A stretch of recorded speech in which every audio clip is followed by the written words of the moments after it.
You're listening to the Skeptics Guide to the Universe, your escape to reality.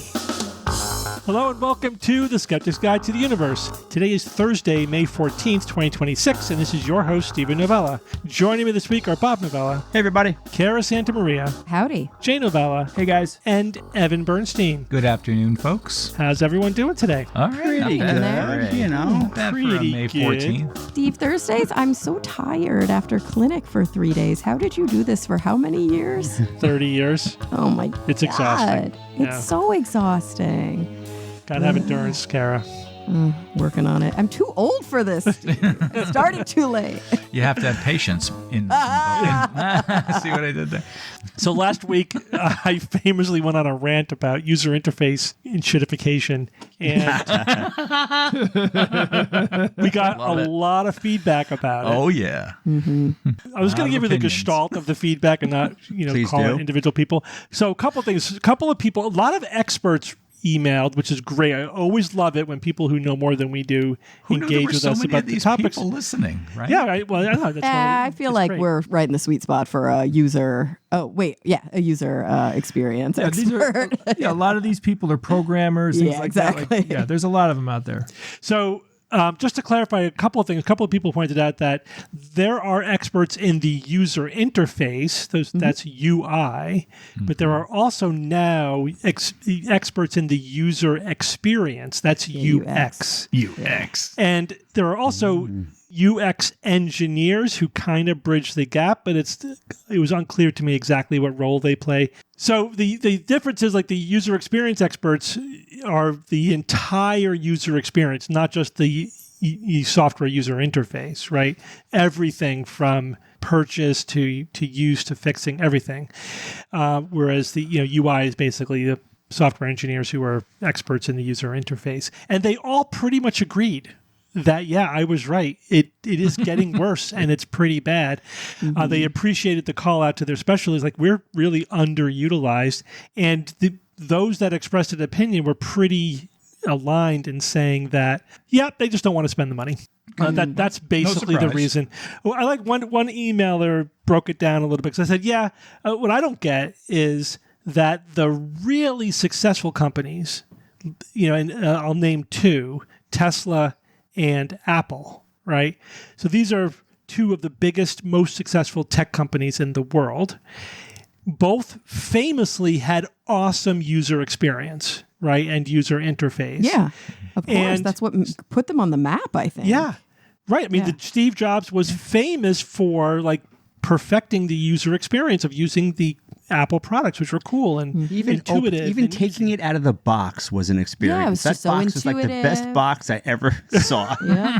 Yep. And so I said, why don't more companies emulate that? And he said, well, it comes down to a couple things. So one is, some companies do try to do that, but it's hard and they fail. And most Other of them just rip off Apple. It just looks like an Apple Well, product some people, when they that's do the that. cheap way Yeah. to do it. I mean, we know that from the Yeah. movies too. It's like, this movie was successful. Let's replicate the most superficial aspects of that movie. But others don't even try to do it. They say they're like business oriented, where they basically say, what's the least amount of money we could spend to get a product to market fast? And that's just a completely different approach. They're not trying to make the best product or the best user interface. They're trying to get quick ROI, get to market quickly, and it's just a completely different approach, as opposed to sort of the engineering oriented, which is trying to make the best product. And it's like, okay, I get that, but I guess most companies are just, and again, I think this is, a problem with our world, in that there's a lot of rushing for barely adequate mediocrity, right? And I think course. AI is going to make that so much easier and so much more tempting. This is the AI slot problem, where it's just really easy to be barely adequate. And so that's mostly what we get, rather than striving for excellence, which is hard and is more risky and takes a lot of expertise. And I think people need to recalibrate their old assumptions about laissez-faire capitalism, that somehow, just having a free market of ideas means that the cream is always going to rise to the top. No, the fastest, most profitable thing is going to happen until it burns itself out, and then a new one is going to fill that niche. Or niche. Sorry, I agree. I've spoken to a lot of people who are sort of stuck in a very simplistic algorithm of what they think capitalism is, that it favors only the most successful, best product and best quality. It's like, I mean, it does. Have you seen Amazon? Have you seen Alibaba? Come on, people. Yeah. Well, no, it's like when there's a market, when there's an unfettered free access market, you're just going to get flooded with garbage. And it's going to be hard to find the good stuff. And also, we're living in a culture where cheaper, faster, better, and disposable has become the norm. I think also part of what they miss is that free market forces sometimes only favor the appearance of quality and utility, not its reality. And you have to understand in each individual, industry, sphere, product, how much does the end user really perceive about the actual quality? How easy are they to fool? Do they have all the information they need? I mean, I've had people make this argument to me about drugs. Like, we don't need an FDA. The free market could sort out which drugs work and which don't work. Terrifying. It's like, no, they absolutely cannot. We have a free market drug industry. It's called the supplement industry, and it's 99% crap. So we don't have to imagine what that would be like. We know what it's like. We knew what the world was like before the FDA with patent medicine and snake oil. We know what it's like in the post sort of regulation supplement market, and it's mostly useless products with all hype and deception. And so, no, that's what the free market does also. And so what you're saying, Steve, is that we need to be reading more Upton Sinclair? Is that what's the Jungle People? Come on, go back to school. You gotta balance Ayn Rand with Upton Sinclair. You can't just read Rand and think that you understand everything about free market. And to be clear, capitalism. you're not saying those are equal and opposites. You're saying those of you who only read Ayn Rand need to go out and read Upton Sinclair. Well, you need to have a more nuanced view. Nothing is simple, right? The world is complicated. Right. People are complicated. There's always nuance. And the markets, just saying, again, it's like I've had many conversations with people who just treat free markets like a magic wand. Just wave the magic wand at the free market and everything will work out. It's like, no, that's not history. We have so much knowledge about how that is not true. Markets themselves need rules, and they need, again, there needs to be selective pressures, and we have to some extent engineer those so that you do favor transparency and quality and all whatever user experience, all those things. If it's just about profit, then there are many other ways that the market forces can sort themselves out. And it is like evolution. You can make a very good analogy to evolution. Evolution doesn't want you to be happy and live a long, fulfilled life. It just wants you to pass your genes into the next generation. And if that means, regardless of how you do it. Regardless of how you do it. And sometimes it means you live a miserable, brutal existence. But it doesn't matter. It only matters that you're passing those genes on to the next generation. Or you make other people's lives brutal and misery, and miserable. So, evolution creates the horrible parasites, like things like, why would nature ever do something like that? Because that's how narrowly defined selective pressures work. So, Steve, is your printer working? What's up? It is working. I actually had to use it, and it worked. Finally. Also, someone said, hey, you could always just plug it in, which is what I do with my printers, frankly. Yeah. A lot of the problems do go away. Yes, but a lot of them were, I think another layer here where you have sort of engineers who are like, I just plug it in. And if this happens, I do this troubleshooting thing. And if that happens, it's like, okay. I rewrite the code. Yeah, basically, it's like, okay. But that is, again, as an end user, I don't want to have to spend any of my mental energy getting my freaking printer to work. You know what I mean? I just want it to be plug and play, and I don't want to have to think about it. And so you're just replacing one elaborate method for another one. And that may be something you're comfortable with if that's what you do for a living or whatever, if that you have that expertise.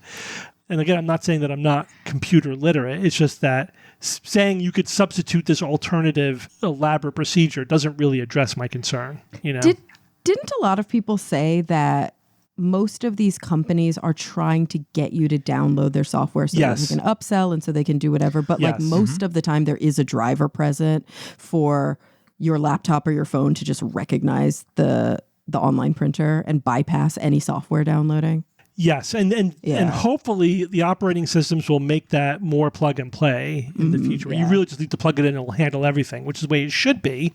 There's no reason why it's not that way. So yeah, they said they're don't download that. They tell you here you download this convenient app and we'll walk you through the process. But really, it's like, and we'll use this to sell you our own toner or ink or whatever, and keep you sucked into our products and our product line. And even though it's completely unnecessary, again, that's the business model versus the user experience model, right? Which should just one example be of it.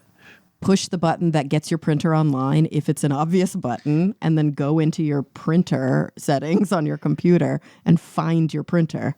And I think that recognize each other. Again, one of my fears is that a generation of people are so used to crappy user interfaces that they think that's necessary and normal. Yeah. They don't realize how terrible they have it, how good it could be, and that this is a choice by industry, not an inevitability. Jay and I were just talking, because Jay and I build a lot of our computers because it's cheaper and we can get exactly what we want. And it's unnecessarily complicated. Although recently, right, Jay, the latest computer you built, they definitely moved significantly in the direction of making it easier. It's like, why wasn't it always this way? Why? And still, Steve, it's not as easy as it could be. Like as someone who builds computers frequently, I have so many ideas on how they could just simply make it easier, and I don't know why it's. I'm sure there's some reasons for some things, but other things, it's just money. Here comes the next one. It makes a lot of sense. It's a trade-off, guys. Like, I know we've talked about this before. You guys are all PC people, and I'm an Apple person, and like. Very happy. I don't ever have these problems. Like, I just open things and they work. And yes, I know I'm giving up customizability, and I know I'm paying a premium for that. And I know that, there's all these other reasons why you guys prefer to have these like slottable, upgradable things. But, my UI is amazing. That's a personal choice. That's apples to oranges, though. That's totally apples to oranges. Because most people, if you buy a system out of the box, you don't have these problems. But they assume that since you want to put them together, you want to subject yourself to that torture, that you have a certain amount of expertise that could handle these weird, stupid problems. But the thing is, oranges in the you can have the best. You can easily have the best of both worlds if they just built them to be more modular. And this was Apple or PC. There absolutely is a world where you can have a completely plug and play but customizable built computer you could build yourself. And when you want to upgrade something, you just take it out, put a new one in, without it being a major project. But come on, did they want you to do that, or did they want you to buy a whole new system? That's what they want. It's like putting a new battery in your phone. Come on. Yeah, and you will pay a premium for that. Anytime it becomes easier, cleaner, you're going to be paying more for that. Yeah. How many documents have you printed so far, Steve? Just one. I don't use it often. The test page. Not the test page. I actually printed something out. All right. That's so great. So the second most common email that I got this week, that was probably the first emails, most common, or this might have been the most common, was 40, 50 people pointing me towards this New York Times Magazine article on the interstitium, but not because it was about the interstitium, because it was about acupuncture. This was terrible, epic fail. We just got an email on that 8 minutes ago. I saw it. Well, no, just 3 minutes ago. So I wrote about it both on Neurologica and on Science-Based Medicine. Ooh, doubled up. I mean, it's a good teaching moment, but it is extremely frustrating. So what do you think you guys remember what the interstitium is? We talked about this a few years ago when the research was first coming out. Something that's in between some other things. Yeah, that's interstitial. That's interstitial. But yeah. If you recall, it's all of it. It's all the interstitia. Yeah. So we used to think so. Interstitials, it's a connective tissue around organs or whatever, between muscles or whatever, that is fibrous tissue and fluid filled, etc. Yeah, it's fluid filled. I think that's a big part of it. Yeah. But we used to think that they were each separate. Like, the heart has its interstitia. It has no connection to the spleen's interstitia or whatever. But several years ago, a study came out where they showed that you could get dye, for example, to communicate from one interstitia to another, and that therefore they're connected. And we didn't know that they were connected. Its own network. And in fact, all of the interstitia in the body appear to be connected, and they suggest that this should be considered its own organ, the interstitium. Now, all the headlines were, doctors discover new organ, right? It was like, that's so stupid. This day and age. It's like, we knew the interstitium was there. What was discovered was just that they're all interconnected. Fine. Yeah, that it's a full system, and it's a pathway for like immune cells and even cancer cells to go from here to there. Exactly. Right. And there may be other things that are going on. So it's great. It updates our knowledge. Now we could ask questions about, how important is this from cancer metastasis or immune function, etc. And there have been subsequent studies that did support the conclusion that the interstitium is all one connected fluid-filled system in the problem. If that were the article, I would have no problem with it. And there are other, fluid-filled systems in the body. The lymphatic system, right, which drains excess fluid from the tissues. There's the cardiovascular system, which distributes nutrients and oxygen and takes away waste. There's the spinal fluid system, which is critical for central nervous system function. So this just adds to these various fluid-filled systems in the body. Fine. It just supports the whole idea that we are just ugly bags of mostly water. Ugly bags of mostly water. Absolutely. Next generation quote. So Kara? The author of this New York Times Magazine article, though, went from that to, and this may explain how acupuncture works. Oh, my God. Needle scratch. Yeah, right. So it's very frustrating. Shocker. And it was just gullible, horrible journalism, not a hint of skepticism. He didn't consult any experts who believed something else. He just was completely buying this. The one guy is like, I was at a conference in China, and a TCM practitioner came up to me and said, we've known about the interstitium for 4,000 years. It's like, first of all, no, you haven't. And the interstitium has nothing to do with acupuncture, and acupuncture doesn't work. So all of the premises are wrong. So they took for granted, clearly acupuncture works. And I don't think they even explored it. I think they just absorbed that from the culture and assumed it was true, or just listened to proponents. Of course, I've reviewed this. I'm actually published in the peer-reviewed literature on this very topic, and I've written about it many times on Science-Based Medicine. If you review all of the acupuncture literature, I think the best way to phrase it from a scientific point of view is that there is insufficient evidence to reject the null hypothesis. And the reason why I think it's important to state it that way is because that's how science works, right? You begin with the null hypothesis. This new idea isn't true. It is not true. Now prove that it is true. Give me enough evidence to reject that starting assumption. And we've never gotten anywhere close to that for acupuncture, where we can reject the null hypothesis, because the evidence, in a word, is crap. Now, of course, I write extensively about why that is the case. I'm not just being dismissive. There's lots of problems with the acupuncture literature, but there's a couple of clear patterns in there. One is that the better the quality of the study, the smaller the effect, and the best studies are negative.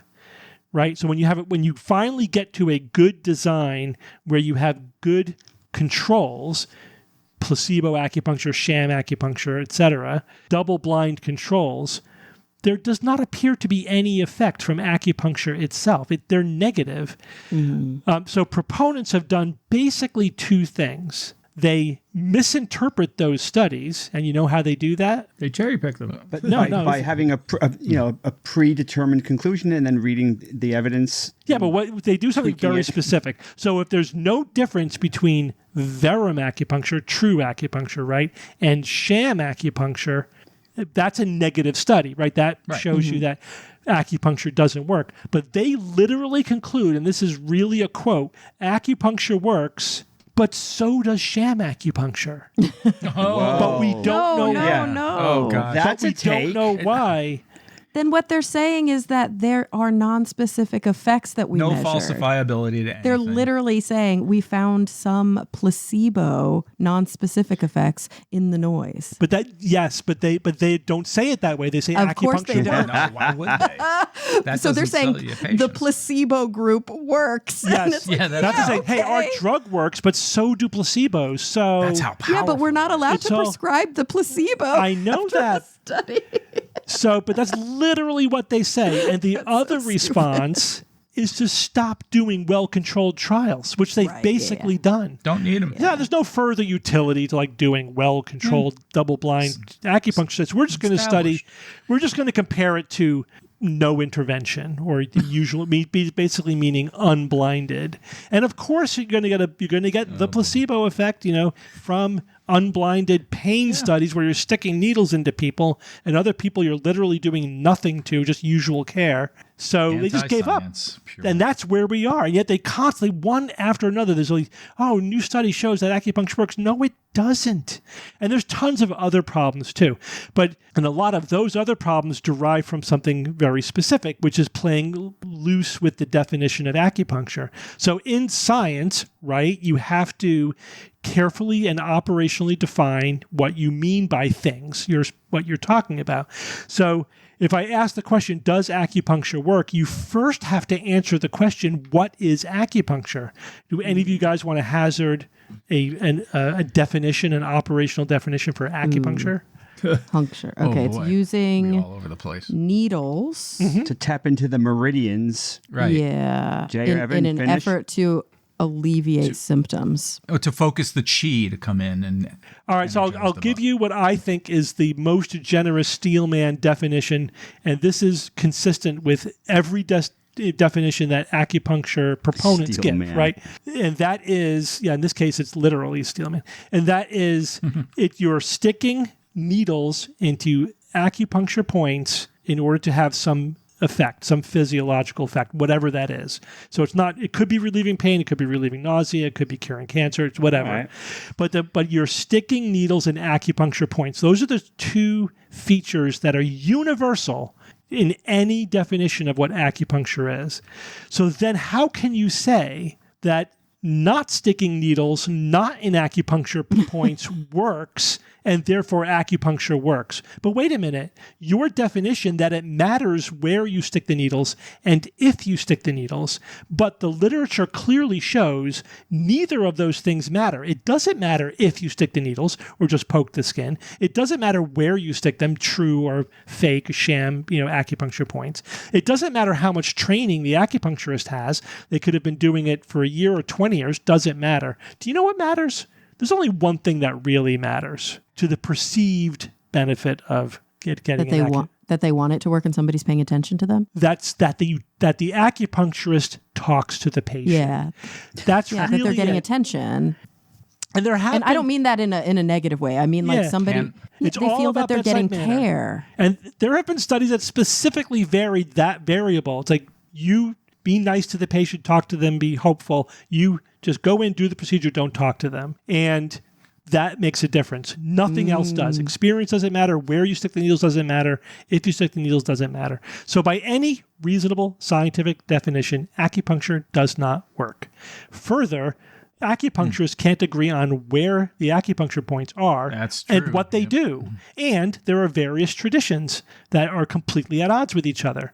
So it does not in any way behave like a genuine or scientific phenomenon. It acts exactly like a superstition-based cultural phenomenon. None of that is reflected in the article. What he's saying is finally, I love the headlines. This is not in this specific article, but a lot of articles writing about this. Finally, we understand how acupuncture works, which I've heard for the last 30 years. So does that mean all the previous times somebody has claimed that finally we know how acupuncture works, they were wrong? And then why aren't they going to be wrong this time too? Or Western science now explains how Eastern medicine works. I mean, they love that headline. Oh, gosh. It's all bullshit. The idea that because we found a system in the body that's connected, that somehow that's going to explain how acupuncture works, even though it doesn't work, is just retconning. It's just nonsense. I also like to point out that, and again, the guy's saying, we knew this 4,000 years ago. All right, first of all, there's no record of acupuncture prior to 2,000 years ago, so you just doubled it. Just the fact that there were sounds better, like needles, bone needles 4,000 years ago doesn't mean anything because we don't know how they were being used. But if you actually read the history of acupuncture, what you find is that there were all kinds of different mutually incoherent traditions. Mutually incoherent. Yeah, so sometimes it was bloodletting. It was straight up bloodletting, or you were lancing things, or you were sticking it where it hurt. Sometimes they invoked qi. Sometimes they didn't invoke qi. Sometimes they did moxibustion. They would burn herbs on it. Sometimes they didn't. Whatever. There were all these different beliefs and traditions that were not the same. And again, different patterns, different numbers and locations and things and different explanations for how it might work. And then in the early 20th century, what happened? Mao Zedong said, all right, we're going to make traditional Chinese medicine. We're going to manufacture this by fiat. And I'm going to take these threads from different mutually incompatible traditions, and this is now canon, right? And that's what they did. And so what modern people think of as acupuncture was invented 100 years ago. So, Steve, is this a good description of it? Like, well, people are going to die. We can't really do anything about that. So let's make them okay with it by believing this baloney. Well, it's partly they didn't have the money and infrastructure to provide healthcare to everyone in China. So they created the barefoot doctor program where they created this textbook of traditional Chinese medicine. They empowered their, army of practitioners with it and said, go out and pretend you're doing medicine, basically. And that's traditional Chinese medicine. It's not 4,000 years old. It's not 2,000 years old. It's 100 years old. And they just retconned a bunch of different traditions together and said, this is now canon. And I think that term is appropriate because this is all just culture and story. And so then the meridians and qi and not that those ideas didn't exist, but that they just got folded in. They all got folded into one textbook, basically. So it's completely wrong to say that it's 4,000 years old or 2,000 years old. It's completely wrong to say that they had any ancient knowledge. Here's the one last thing I'm going to say. This obviously I have a lot to say about this, but a lot of this is built on this idea that, again, like the ancient Chinese wisdom, right? That they somehow figured out that this is how the body works. So no, they didn't. There's absolutely no way they figured out hundreds of points on the body that relate to specific conditions or physiology or anything. They didn't have science. They were pre-scientific. They didn't even, for 2,000 years, up until I think it's like 1921 or something, it was illegal to dissect dead bodies in China. So they had even less anatomical knowledge than most other ancient cultures did. Interesting. They had no idea what the organs did. They had no idea about anatomy, physiology, biochemistry. They didn't know what the blood did. They didn't know how the blood circulated. That's another thing. Sometimes qi was carried by the blood. Sometimes it was separate. Sometimes whatever. It was all basically astrology, right? The meridians and the acupoints were never intended to be physiological or anatomical. Right. They were always, in their conception, cosmological, right? They were always astrological. Right. And so again, retconning this as they had some kind of incredible knowledge of anatomy and physiology that we don't have today. There's no way. That's complete ahistorical pseudoscience. They didn't have the methods that would have been necessary, right, to figure that out. And in the absence of any scientific ideas about biology or medicine, it's basically impossible. It's one thing to say, and some people have responded saying, well, they figured out that willow bark would make has that's different though. That's treat medicine. pain. It's like, yeah, it's like, first of all, chewing on a bark and feeling a little better, it doesn't require scientific methodology to figure that out, right? There was a lot of knowledge of herbalism. People did figure out what plants in their local environment made them shit, made them have hallucinations, helped with their pain, maybe helped wounds heal a little bit better. And that's basically it, right? They figured out some basic herbalism, and which were poisons. And you know how they did that? Because they wanted to you And so they ate things. Because you can figure that out. Sometimes they died, and sometimes they felt good. Yeah, because you could reasonably figure that out anecdotally. Yeah. But you cannot develop an elaborate system like acupuncture anecdotally and have it reflect underlying reality. It's really just impossible. Or it would just have been an astronomical stroke of luck, which is, again, just magic. And so, no, it makes absolutely no sense. This is a cultural, superstitious belief that is being foisted onto modern people, and there is no evidence to support it, and it makes no sense in any way. And it was just a complete and utter journalism fail for the New York Times to write about it in such gushing and gullible ways. Complete fail.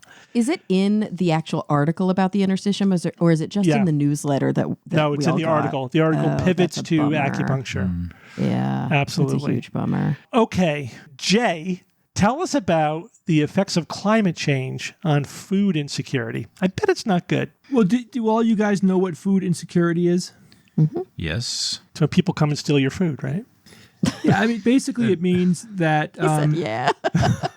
there's a lot of people who don't know where they're getting their food from. Yeah. They either can't afford it or it's not available. Do you know who the most food insecure people in California are? This is the saddest thing. The politicians? No, the actual farmers that produce the food for everybody. God. Yeah, yeah. How ironic. Oof. See, this is why I'm not a fruit farmer, because I would be eating it all day and I'd get fired. Yeah, you would. Jay's like, I picked 3 strawberries. Here you go. And like my face is all red. There's a lot of ways that climate change can affect, the amount of, what we get out of our crops. And if you guys want to try, why don't you try to guess a few of these things that are affecting the output of our crops? So actual heat, Yep. storms,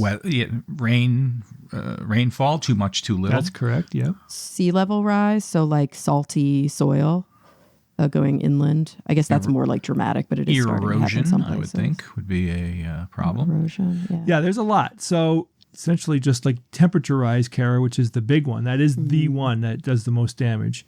Increased droughts. There's increased pests, right? Which, temperature can have a dramatic effect on. The farmers themselves, like is it too hot for them to do the work at certain times during the day or certain times during the year? The climate, the fact that the places around the globe that can actually grow food, it's shifting and changing. And then there's also for farmed animals, there's the increased heat risk to the animals themselves. And this climate change is having like very measurable stresses on agriculture systems around the world. And this includes wealthy countries too, because, a lot of people from wealthier countries, there was that, a lot of the idea of it's not happening here type of thing. And it is starting to happen everywhere now. And to be clear, this doesn't mean we're all heading towards the ridiculous Hollywood style global famine and zombies soon to come, right? That's all nonsense. I mean, no data supports that. What the data does support, though, is something that's happening a lot slower, it's more complicated, and it's a lot more realistic. We have food systems that are becoming less stable, they're less predictable, and they're more expensive. And this means that as time goes by, food is going to become harder to grow and more expensive, and it's going to affect everybody. So heat being the major factor, I have some examples here. It was very troubling to see how small of a heat increase or a temperature increase need to take place in order for there to be stressors on the plant. So for example, wheat, the heat stress begins at 86 degrees Fahrenheit or 30 degrees Celsius, which that's not high. So for wheat, 86 is the start of it having trouble, and then when it gets up to like 95 degrees Fahrenheit or 35 degrees Celsius, it's really bad. And then corn, 95 degrees Fahrenheit, 35 degrees Celsius when the trouble starts, and anything above 100 degrees Fahrenheit or 38 degrees Celsius. And then I could just go down the list, and they're all basically in that same temperature range, which we're starting to dip into in a lot of places where these things are farmed. And I said before, livestock are also vulnerable to a lot of these effects. Cows, pigs, and chickens can get heat stress, and that immediately reduces their growth, their fertility, milk production. And chickens are really sensitive because they can't sweat, and that puts them into a very compromised position because, chickens are typically, these are, a lot of people have them outdoors. I know a lot of places have them indoors too, but we'd like to think that the bulk of them are outdoors. There's documented cases of, massive poultry die-offs just because of heat. And what are we going to do? We'd have to bring them indoors. We'd have to give them air-controlled living spaces. That all drives up the cost. Another big troubling side to the whole thing is that, of course, modern agriculture depends on outdoor labor. And farm workers typically, they spend their days working outside. They're working long, hard hours, and they're under direct sunlight for a lot of the time that they're working. And as the temperatures rise, there's going to be more days where it's just simply not safe for them to be out in the heat. And then, do we have laws that say that they can't be asked to work in certain temperatures? Well, I'm sure it goes state by state, but it is something that's going to be coming to the forefront because there will be problems with workers. There will be maybe weeks where they can't work, which would be devastating. And then how do you mitigate that? More cost, right? So it's going to take more money. This is a very hard number to guess, but the United Nations has an estimate on the number of work hours lost due to temperature worldwide annually. What do you guys think it is? It's 500 billion lost work hours. And, that's an incredibly high number. And, it sounds like a very large number, but Steve, you read how many hours per worker does it turn into? 24 hours per year per worker. That's now. Yeah. Of course, that will increase as global warming increases. And that's an average. That's not like, one worker misses 1 day of work per year. It's regionally, it's probably like they miss a week or a couple of weeks or sprinkled throughout their growing and picking season. Well, generally speaking, this is not evenly distributed, as you say. Northern climates actually benefit. So Canada, Russia, China actually may have a net benefit from warmer temperatures shifting north, but the rest of the world will have a net negative, which outweighs it. So that there's a net negative effect, but it also does, shift the growing seasons and optimal temperatures a little bit to the north. So if you're already in Canada, there may be a net benefit. But yeah, workers in Europe, Africa, obviously, United States, we're losers in this equation. Well, and we've got to remember, too, that we don't live in a segmented farming culture anymore. Right. We have massive agro business that happens in specific areas, and then we export a lot of that crop to the globe. So the places where we have these very, very large farms, like the Central Valley of California, this is going to be devastating to food all over the country, for example. Interestingly, my daughter, who lives in Pennsylvania, just told me about this, and I was looking it up. So, we've had an unusual spring on the East Coast this year. We had, unseasonably warm days, and then we had unseasonably cold days, which absolutely devastated Pennsylvania's fruit growers because you had this warm April days and everything bloomed, and then you had a frost and it killed everything. Mm-hmm. So the total fruit losses were 70 to 90% crop loss for the year in Pennsylvania. And some were 100% loss. Yeah, but on average, like 70 to 80% that's the variability, the unpredictability. So it's not just because the global warming increases the swing, right, and the unpredictability of the weather, and so you get just one frost could wipe out a tremendous amount of crop. And as an example too, like if we had a light winter in Connecticut, then there will be more ticks that summer because there's a die-off.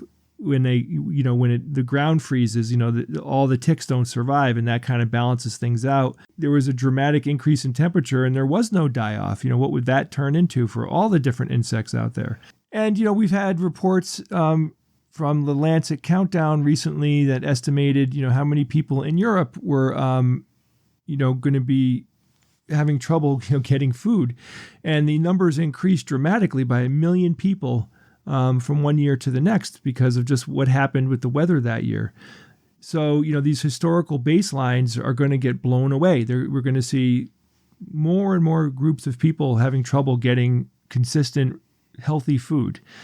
The article also talks about how climate change acts more like a stress multiplier than just like a single thing. Like a drought is a single thing, right? That could, happens for a certain amount of time. But what it does is it starts to affect lots of things at the same time. Like you might have a drought that increases wildfire risk, that will put strain on water supplies, that will then reduce labor productivity, and then it will disrupt transportation infrastructure, right? And all these things are happening at the same time. So what can we do?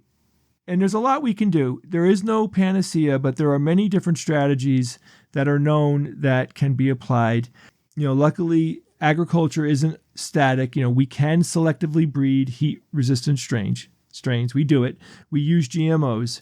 I mean, to put some numbers on it, so the estimates are by 2050, which is nothing, right? That's right around the corner, that climate change will reduce crop yields by 8%. Yeah. Meanwhile, the population is going to be increasing by 10% or so. And so we need to be increasing our productivity, not decreasing it. If we don't mitigate climate change by 2100, it could be down by 24%. That's when you start to get into famine territory. We have to try to get ahead of this as much as possible too. And that's why talking about it now is important. Like if you want to selectively breed heat resistant strains, or you want to change the crop varieties, improve irrigation, alter planting schedules or whatever, like you need to know it, do it, have the money and the technology either poised or ready to go. It has to be there. Yeah. Well, and I think we have to remember, too, that like when we talk about things like, 8% here, 10% there, these are global statistics and averages. But like we're in famine territory now because the most vulnerable people on this planet are hit the hardest, the soonest. Absolutely. And all these changes that we can do, they have limits. They do cost a lot of money. They take time. And, wealthier countries will have more of an ability to implement them. Poorer countries, they can't, unless they're getting support. And even if they're well-funded and even if they're well executed, it doesn't mean that the problems completely go away. It just means that we're pushing the problem down to a certain degree. So the strongest evidence-based conclusion that we have right now, it's not like climate change is going to destroy agriculture. Again, stay away from that. It's more that climate change is going to make it harder, more volatile. It's going to be more expensive. It's going to be, it's overall just going to cost a lot more money to do the same exact thing. And, unlike some environmental predictions, it's not theoretical anymore. Like the data is clear. It's here. It's happening. It's happening on a yearly basis now. All right. Thanks, Jay. Kara, were there Neanderthal dentists? Okay. What? Jay, this one's for you. All right, let's do it. You excited? All right. So there was a study that was published as of this recording yesterday in PLOS One, so it's open access. Anyone can read it, titled Earliest Evidence for Invasive Mitigation of Dental Caries by Neanderthals. So what do we think the earliest evidence before this study of dentistry, what we kind of consider to be dentistry, would have been? I think they were just pulling teeth. Like, yeah, that's probably true. So let me specify doing dental work with tools. Like you want to know when it happened or what they were doing? When do you think I that would guess was? maybe 14,000 years ago. 10,000 would be my guess. I say 14,001 years ago, Kara. Price is right. 14,002. Yeah, it was 14,000 years ago in Homo sapiens. And so we're jumping back to 59,000 years ago, according to this study. So these are some the tools, huh? bold claims. Found the tooth. They found the tooth. Yeah. Oh, the tooth. Yeah. But So not the tools. Okay. here's what happened. They were looking in the Chagorskaya cave, which is, a lot of these artifacts have been pulled for many, many years. People have been studying for a long time. This is how physical anthropology and archaeology works. This is a cave in Siberia, and it's known to have a lot of Neanderthal remains and also different tools and different artifacts. And the artifact itself is known as Chagorskaya 64. It's a Neanderthal lower left second molar that was found in the cave, and it's got a big old hole in it. And so as they're looking at this tooth and they're going, what could have caused that big old hole? Maybe the crown of the tooth fell off. Maybe that happened during the life of the person. Maybe it happened after the person died. But there's an anthropologist on this team named Elisa Zubova who was like, I'm a tooth expert, and I don't think that's what happened here. Let's dig a little deeper. So they started to look at it under the microscope, and they found tool marks, very clear tool marks. And they described them as clear linear marks typical of a rotating drilling motion. Whoa. They also found that there were 3 overlapping depressions at the chewing surface of that tooth. And based on that, they said, we don't think that this was disease. We don't think this was accident. This looks like intentional treatment that is done by hand. Now, obviously, they didn't have electric drills, but you know what else they didn't have? Steel. Anesthesia. Yeah. Not even some primitive booze. Woof. I don't know, but it Woof. sounds She to used me it again. like I there love it. wasn't. Chew on the willow bark here. Right. Open your mouth. They did have a stone in that region at that time called jasperoid, and they were known to make tools out of jasperoid. They napped it. I didn't know that Ooh. word, napping. You yeah. nap Man. a Yeah, I stone guess, tool. yeah. Yeah, napping is like the technique you use to break off flint, for example, Yeah. like blades Flake? from a Not Make called arrows, flaking? things like that. Yeah. No, it's Flaking not called must be flinting. different. It's called napping. napping. Yeah. But with a K, right? K-N-A-P-P. I believe so. And Napping. so Napping. napkining. And so they had found different jasperoid tools inside the cave at the time. And they described them as complex, asymmetrical, bifacial knives, scrapers, and tools with small retouched points. So they already had a good understanding that the fine motor skills and the kind of engineering knowledge would have been there, because it's known that some tools already existed, which, they thought and probably likely were for other purposes. So then how did the team argue that this was dentistry and that this dentistry was done with some of these tools? Well, they were like, let's take a tooth and let's use some tools like this and let's see if we can make Recreate the same. Yeah, just like they do in forensics criminology, courtroom recreations of crime scenes and things like that. They grabbed some of these tools. They took some old teeth first from, old anthropological collections, and they were able to do it, but it was like, these teeth are not as easy to work with. And luckily, good old Lydia Zotkina of the team had just had to have her wisdom teeth extracted. So she donated her freshly extracted tooth to the cause, and they actually used these tools on her tooth, and then they were able to compare the markings under the microscope to a modern tooth. Yeah, so it may have been different, but of course it would have been fresher in terms of its composition. So they drilled into her tooth. Luckily, it was outside of her mouth. They joke that it was the most personal contribution to the project that any one scientist made. And they used these spikes of jasperoid by, when they used it pretty intensely, they kept cracking the teeth. But when they used what they called a gentle, careful rotating motion, so a manual drilling motion, they were able to replicate the same tool marks that they found on the tooth. And actually, they claim in the paper that this was more advanced than that Homo sapiens method that was first described from 14,000 years ago. So, here's the caveat that we always have to say when we talk about old things that we have very little evidence to support, like it's a one-off, hopefully. I mean, it would be really cool if we started finding more evidence of this. And it is in keeping with some of the things that we understand about these Neanderthals that did live in these caves at the time. There's evidence that they buried their dead. There's evidence that they engaged in art and jewelry making, and maybe even some medicinal evidence. But, you know, like Steve said before, like chewing on willow bark is very, very different than using tools to undergo a painful, potentially very painful treatment. But here's the reason, like the additional reason that they think that this worked, that this actually happened and that it worked. Well, just like when we see evidence of ancient trepining, we didn't so much see healing of the tooth, but what we saw was later grooves from chewing on top of the tool mark grooves.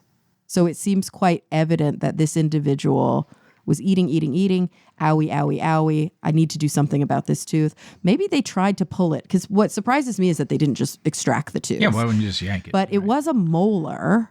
Maybe it was not an easy extraction to do, and they were in so much tortuous pain that they decided, I'll handle anything. See if you can get whatever's in there that hurts. Well, also, how many teeth did they have? Exactly. They may have needed this tooth. Yeah. I cannot imagine. I just had a root canal. I cannot imagine doing that without anesthesia. Maybe their root was dead at that point, but still, this would have hurt. And then they lived, and they continued to eat. And there's good evidence on the tooth that happened. So, you know, there may be a different explanation that other researchers come up with as they continue to investigate here, or maybe we find more specific examples that corroborate this compelling evidence. But either way, according to these scientists, this would be the earliest example of dentistry, and actually possibly one of the write-ups was saying quite possibly the earliest example of this complex of a medical procedure overall. Pretty interesting. Yeah, it's fascinating. Yeah. Dental surgery in Neanderthals. Yeah. Bob, tell us about tiny robots. All right, guys. Scientists have built tiny light-controlled micro-drones, far smaller than a human hair, and they can be steered through water to corral bacteria into one place, kind of like a microscopic cleanup crew that there's no brain, there's no battery, and there's not even any tiny little face masks. So this is from researchers at University of Würzburg in Bavaria, Germany. The study's posted or published in Nature Communications. Very simple title here, a nanoscale robotic cleaner. All right, so I've got a problem with even just the word robot in this context. It's just frustrating. The popular media in this case just invariably are describing these as robots or nanobots. The paper calls them micro drones.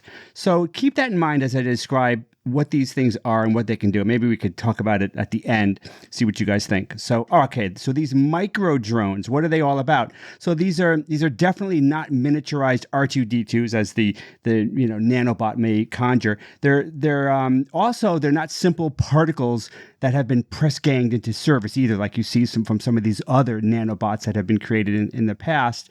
The media describes it as 50 times smaller than a hair, which is, it's roughly accurate, but more specifically, these are 920 nanometers, and they have a mass of about 0.26 picograms. So that's about, you could think of that as roughly 1,000th of a millimeter and less than 1,000,000,000th of a gram. So yeah, super, super tiny. Their construction is fascinating. I was wondering, how do you even make these guys? What's going on? So they use helium ion beam milling, which I hadn't even heard about before, and they use this on gold flakes, and then they embed this into this transparent silica. So essentially, they use a beam of helium ions to use as a cutting tool, and they carve these structures into the gold flakes at this nanometer scale. It's kind of like a nano CNC tool in essence. So the main thing about this that actually isn't new is this whole idea of photon propulsion. So these gold flakes that they have milled, that they have carved, they create these shapes that are optical antennas, right? So they absorb light and they re-emit it in a directed way. Now we know light has no mass, but we do also know that it has momentum, right? We've talked about that multiple times on the show. So that is, this momentum is transferred to the micro drone, giving it a push, similar to how a solar sail works. So in this case, these antennas have been created in such a way that the light scatters asymmetrically. So that asymmetric scattering is preferential, right, in one direction, and that's what is giving it its push. People may try to invoke also kinetic energy, and kinetic energy is a factor as well, but it's very, very tiny in this context. So that's, like I said, that's not new. That's been done many different times. So what is new? What have they done that is different? One thing that they've done is miniaturization. This robot is below 1 micron, so that's kind of like a scale that once you get below it, things change in a certain way that are very advantageous. It's at that size, you're small enough to work at the bacterial scale, right? At this biological scale that could be very helpful. So that's one thing. It's also small enough that this micro drone is very, very light. It's light enough for this photon recoil to make it move very, very fast. What this means in this case is that these micro drones can move, I think it's something like 5 or 10 times faster than anything else that we've done with this type of technology. And it also means that when it's this small, that it's also optically stable enough so that it can steer well at that size. So it's three advantages that happen once you get it below this micron scale. So what else is new? The external control of these devices is very, very simple. So this is new as well. It's much simpler than previously. So there's no complex laser beams for steering this like they've needed in the past. There's no complicated optical traps, right, to hold on to these things. Instead, what they use is an unfocused laser beam. And the other thing that they use, which is one of the most interesting things about this, is that they use the polarization of light for steering. So now we've talked about polarization in the past, right? That it's how the magnetic and electric fields that make up light are kind of oriented to each other. So that's the polarization. The gold antennas are designed to treat very specific polarizations of this laser beam like a steering rail, right? Like remember those lame cars at the Disney parks where you just kind of sit there and there's a rail and it just kind of steers you and you don't really have to do anything. So we have these different patterns of polarization, whether it's circularly polarized or linearly polarized. The different ways you can polarize this light can make the drone follow pre-programmed paths in different directions. So that's one of the big new things about these new micro drones or nano robots. The other interesting thing is these self-orientations. So by that I mean that these gold optical antennas are designed so the drone can automatically align itself with the polarization direction. So now there's a question coming, people.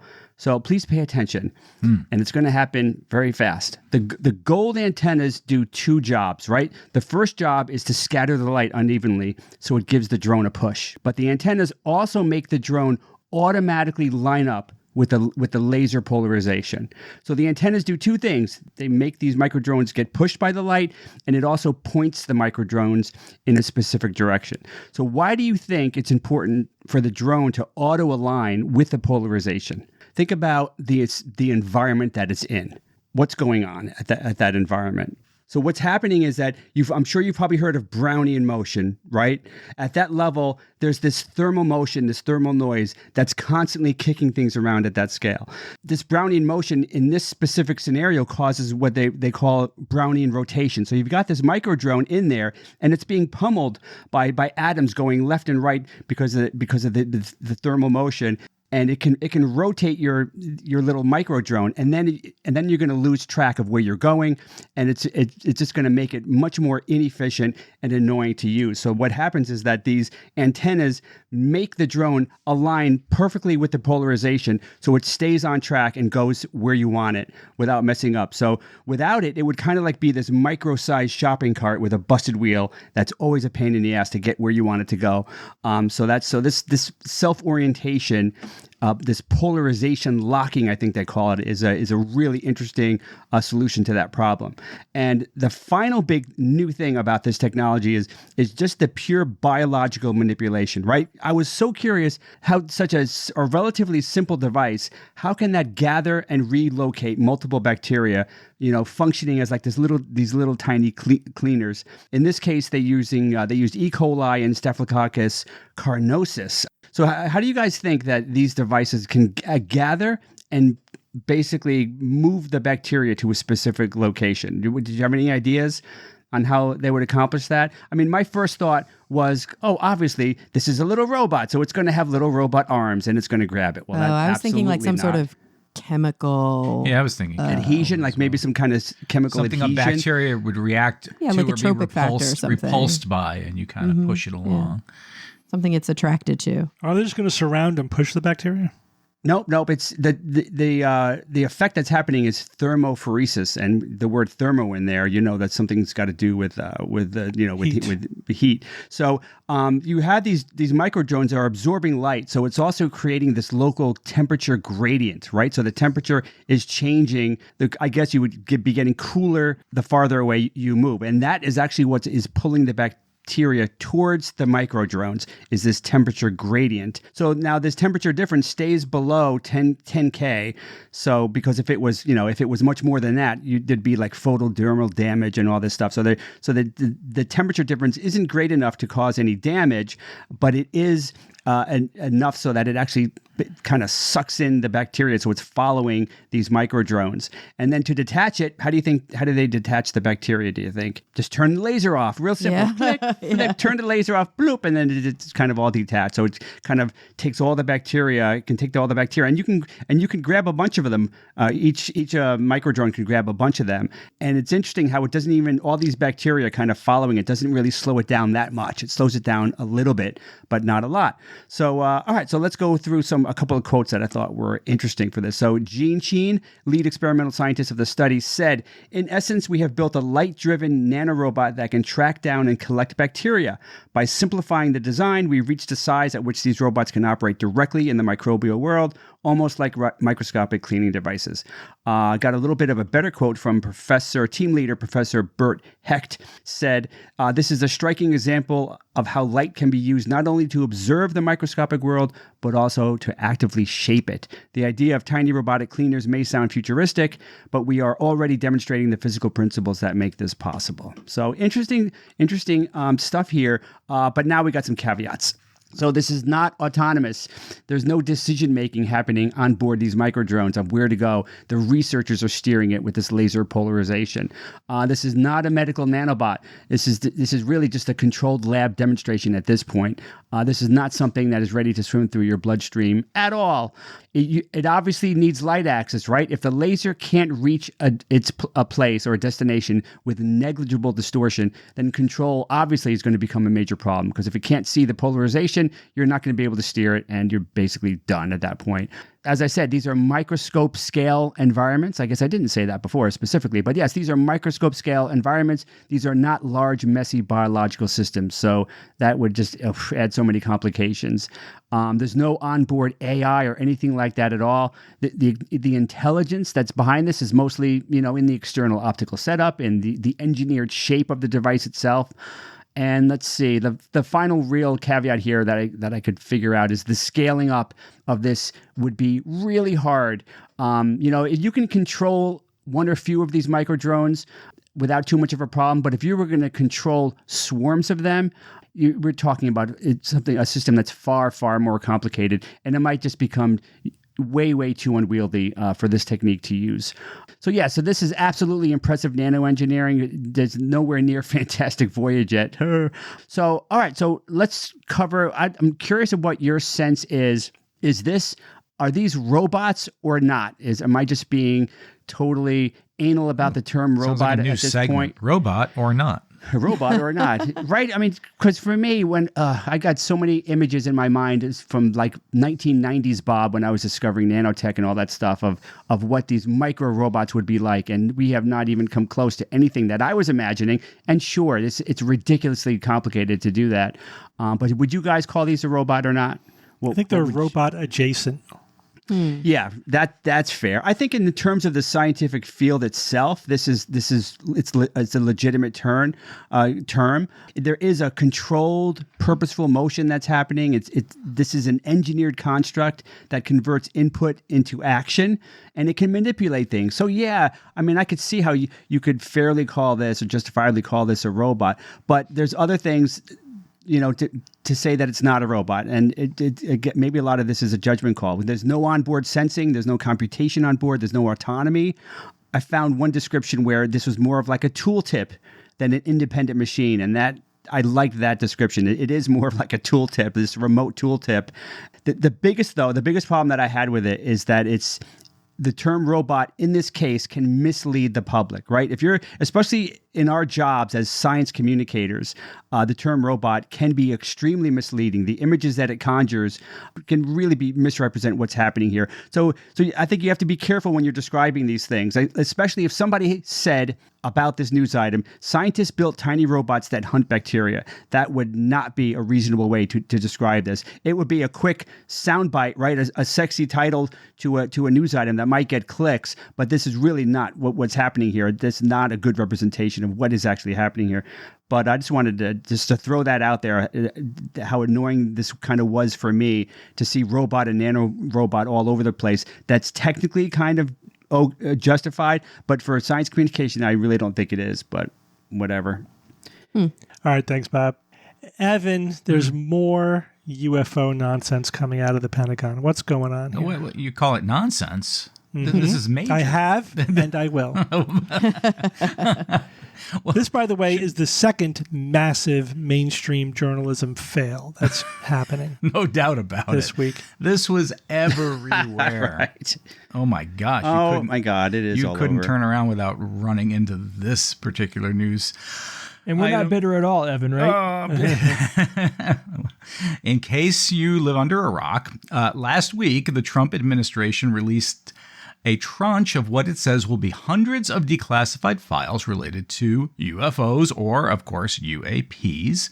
The initial release, or this release, included about 160 documents, photographs, and videos spanning nearly 8 decades from the 1940s FBI reports to modern military infrared footage and NASA mission transcripts. Ooh, the internet declared that disclosure had finally arrived. Well, as with every major UFO and UAP document dump before it, these extraordinary interpretations go far beyond what the evidence actually shows. There's a lot. I'm not going to talk about 160 individual pieces, but there are 3, I think, that have been getting quite a bit of attention and have been on many, many news shows, internet, and everywhere else. Number 1, the wind farm UFO video. Number 2, Buzz Aldrin's Apollo 11 debrief. And number 3, the Apollo 17 triangular lights. Oh my gosh. Why don't we start with the wind farm, shall we? This one was very much visually compelling, this footage. An infrared video showing a bright object moving over a field of wind turbines. Have all of you here on the Skeptics Guide seen this footage? Yeah. Yes. Yep. Looked impressive. Dot of light. but that dot, Steve, look, did you see it just maneuvering through that wind farm and going at that super spectacular speed? How could it possibly? Spinning turbines and providing a clear, you have this terrestrial reference, okay? And then you've got this object. The motion is dramatic and purposeful, right? The kind of video that all UFO enthusiasts love because it appears to show something maneuvering intelligently over a known, recognizable landscape. There was an interview on CNN. I'll pick this one out of many. Rear Admiral Tim Gaudette, retired Rear Admiral, U.S. Navy, very, very, very credible source. Here's his quote. This UAP that is moving around a wind farm in the Indo-Pacific region is absolutely remarkable. That this object was maneuvering around these wind turbines. It can't be explained. That's the retired Rear Admiral Tim Gaudette who said that on CNN. But, okay, you have this bright white blob. Thermal imaging really doesn't tell us much by itself, but could it be? What could it be? What could it possibly? Could it be a balloon, a drone, a bird, an aircraft? Or was it an artifact created by the camera's tracking and image processing systems, perhaps? Well, maybe. Who could we go to analyze footage like this? Oh, Mick West. Yes, Mick West. Yes. Who did a very nice, thorough job of analyzing this particular footage. Allow me to read to you a few sentences of what he said. Okay, he says it's thermal and it's really zoomed in. It's shot from a moving aircraft, the MQ-9 drone. This is Mick talking, which is cruising at around 200 miles per hour. Right? So that's the speed of the drone. It's also being manually tracked. There's no lock on the object, so the drone operator is following it around with manual controls using a joystick, kind of like an Xbox controller. So the camera sways around a lot. This creates the illusion that the object itself is moving erratically. That happens because there's lots of stuff on screen that is fixed in position relative to the camera.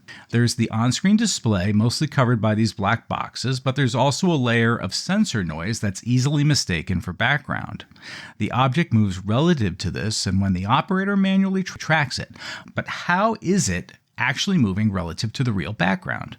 The way to find out is to stabilize it, which I did with Citrix built-in tracking tools, generating a stabilized video. How often in our investigations and things have we seen this? You've got this shaky video and you just stabilize it and the truth reveals itself. Yeah. And Mick says, so now we see rather than weaving around the screen, the object is actually traveling in a straight line with respect to the background. Very consistent with something like a balloon and the parallax effect from the camera moving like we see in many other videos such as Go Fast and Aguidia, which are, things that Mick has analyzed before, applied these tools to, and basically showed, oh yeah, balloon, basically. So much for Rear Admiral Gaudet's talking about this being inexplicable.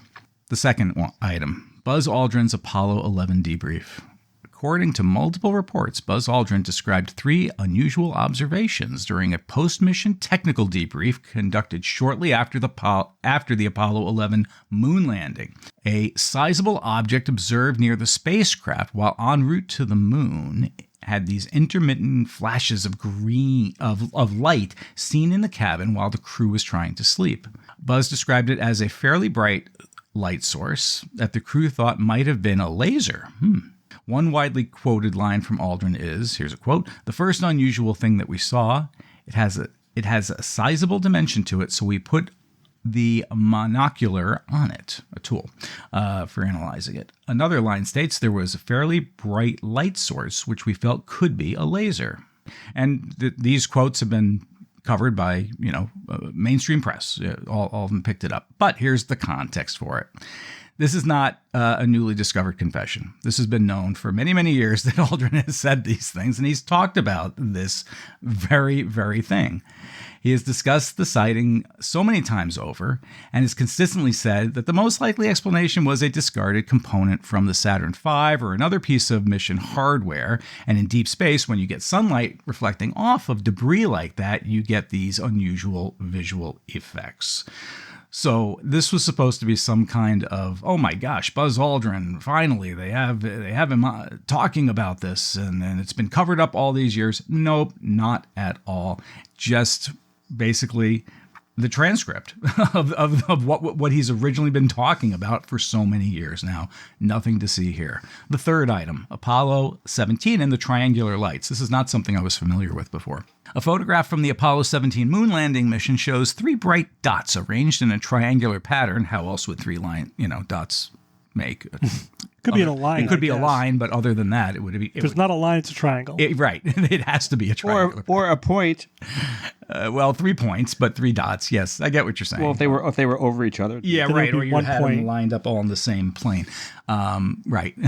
But if there's one thing that triggers the pattern recognition circuitry of the human brain, that would be this geometry. 3 lights in a triangle practically beg to be interpreted as a structured craft of some sort. During lunar missions, astronauts frequently saw flashes and bright fragments caused by floating debris. Here we go again. Reflections, micrometeoroid impacts, camera artifacts.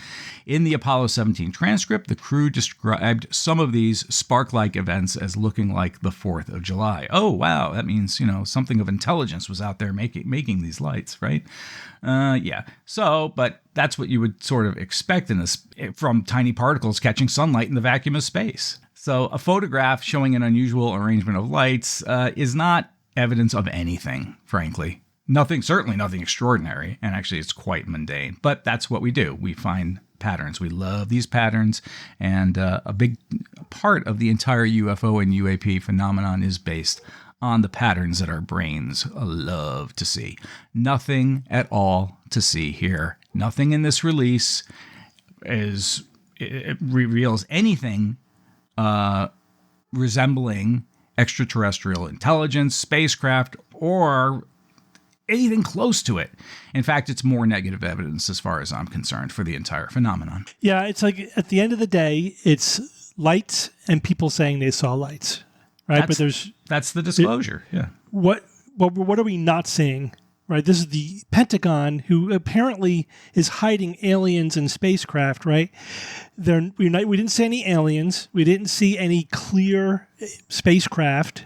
We didn't see any clear alien technology. Cool. I mean, I always think to myself, because there was a time when we were young where we believed in aliens and UFOs and stuff. Oh, yeah, man. Mm-hmm. Imagine how disappointing this would be. Right. Mm-hmm. Right? Like, this is the big government disclosure. Oh, my God. And it's freaking a nothing burger. It's Show me the body, right? There's nothing that did. And again, let me put it this way. It didn't end the debate, right? Nothing that we saw ended the debate. Nope. It's just more vague crap. But the big problem is, I think, the way the media is responding to it. They're like, the Pentagon is saying that UFOs are real now, and they're taking it seriously. Did you guys see the recent interview with Neil deGrasse Tyson? Yeah. Yep. Mm-hmm. Mm-hmm. Frustrating. So it was very frustrating. I get it. Neil is promoting a book and he's trying to be positive and he says all the right things, but he comes off, I think, inadvertently kind of supporting the overall vibe in the media. Like, there's something really interesting going on here. We need to take this seriously. Right. It's like, nope, there really isn't anything interesting going on here. This is the same crap we've been seeing for 60 years. And that's it. It's really nothing. I guess you don't sell a lot of books by saying yeah. that. But, yeah, right. But I mean, can you really forgive skeptics for being unimpressed by this low quality evidence? These things are UAPs because they're low quality, not because they're strange or unusual. That's an important distinction. It's not like we're seeing something that we can't identify because it's so unusual. No. If it can't be identified until you do a more careful analysis, it's because the quality of the evidence is so low. And that's where, and that's where the entire phenomenon exists. It's right. That is the phenomenon. The blurriness of the photos is the phenomenon. Should I read some of Michio Kaku's quotes? Or no, Kaku. Should I read some of his quotes? So he's interviewed by Fox News, and he's asked about what he thought about these fast 90-degree turns that the objects take. And here's what this is a quote from what he said. The laws of centrifugal force should crush the bones of the people inside the flying saucer. So either there's basically an automated flying saucer, so there are no bones to crack, as the things go zigzagging left and right, or it represents a very high level of intelligence to create something like that. So in other words, when humans cannot get into a spaceship that goes zigzagging like that, only aliens can.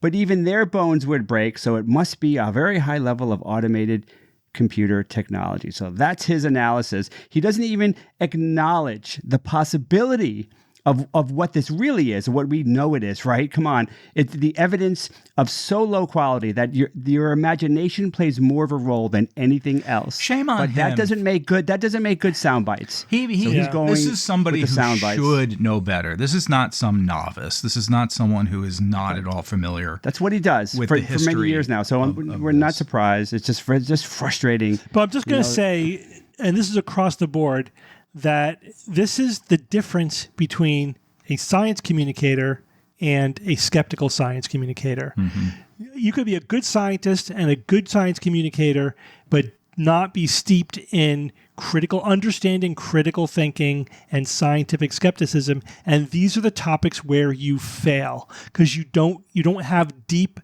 topic-specific knowledge, and you don't have specific critical thinking knowledge of how pseudoscience works and is promoted, including conspiracy thinking and anomaly hunting and misinterpretation of all that stuff. Humility. Yeah, it's just they are distinct. Scientific skepticism and straightforward science are distinct specialties. And when scientists try to communicate on skeptical topics, they generally are cringy. They don't get it right.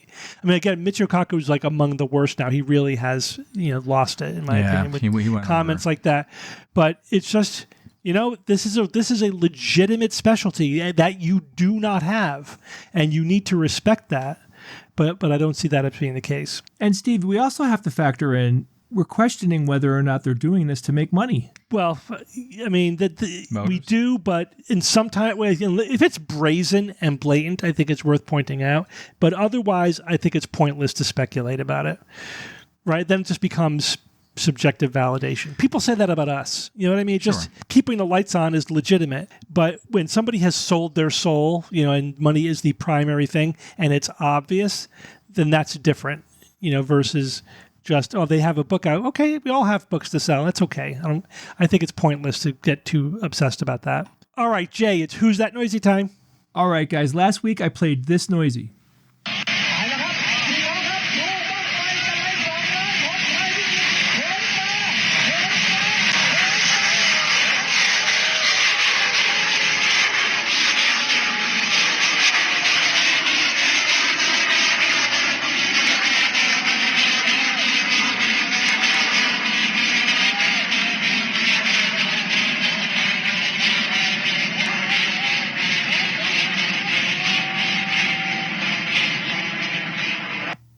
That's a long one, but it is very specific. Do you guys have any idea?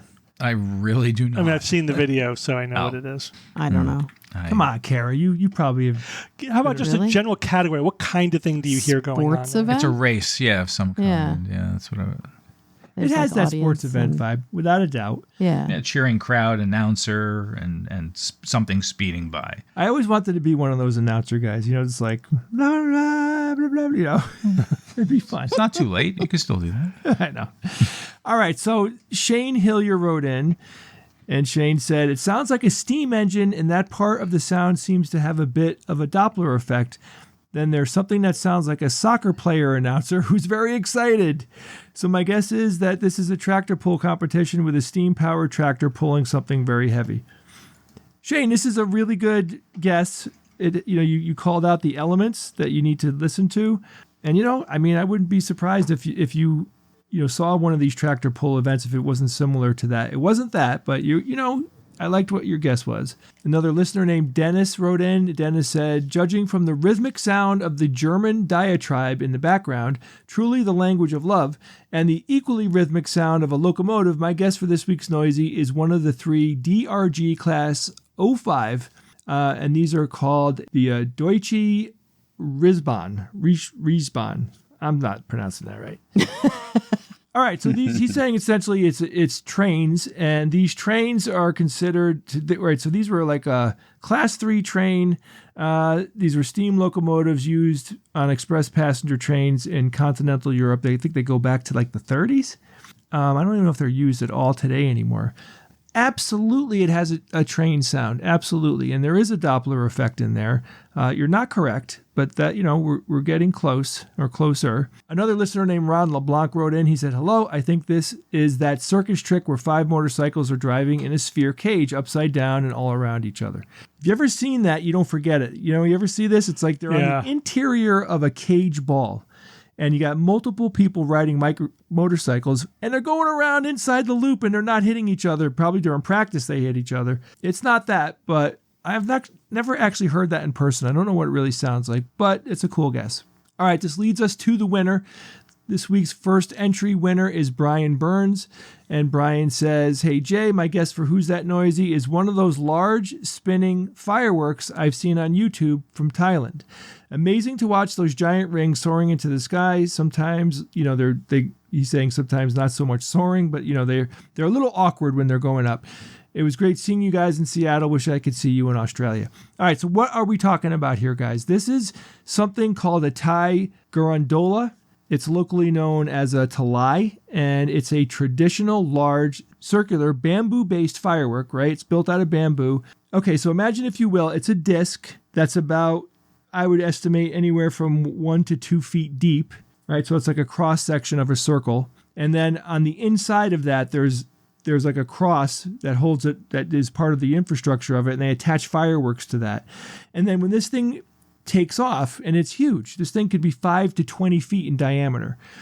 What happens is that the fireworks are placed in such a way where it kind of spins, right? Because they have it set up so it can spin as the fireworks are starting to gain, as like, the pressure from the downward pressure from the fireworks is picking up speed. And as it spins, it starts to lift because there is some type of airfoil happening as well.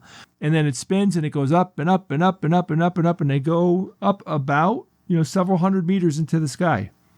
So what they say is they spin rapidly to gain altitude. They release colorful sparks as it rises, primarily used in festivals in Northeast Thailand and Laos, and they're often part of the Bun Bang Phai, which is a rocket festival to invoke rain. Let me play a little bit for you. And that guy is just yelling about how awesome it is and making the people get excited. I'll clip in here in the middle a little bit.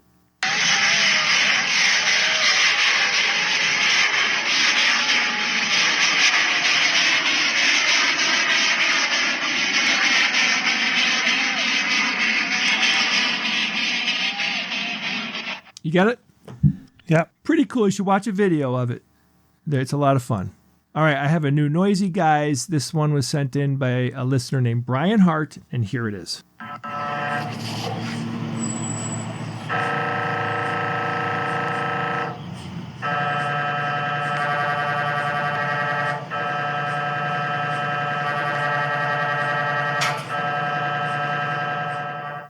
So this one, I'm sure some of you are going to recognize it, but this one has a little twist to it as well. So think about it. If you're like, I know what that is, keep thinking about it and see if you can figure out what the twist is. If you know this week's Noisy, or you think you know, or you heard something cool, email me at wtn@theskepticsguide.org. Steve, we have many events, all of which can be seen on theskepticsguide.org.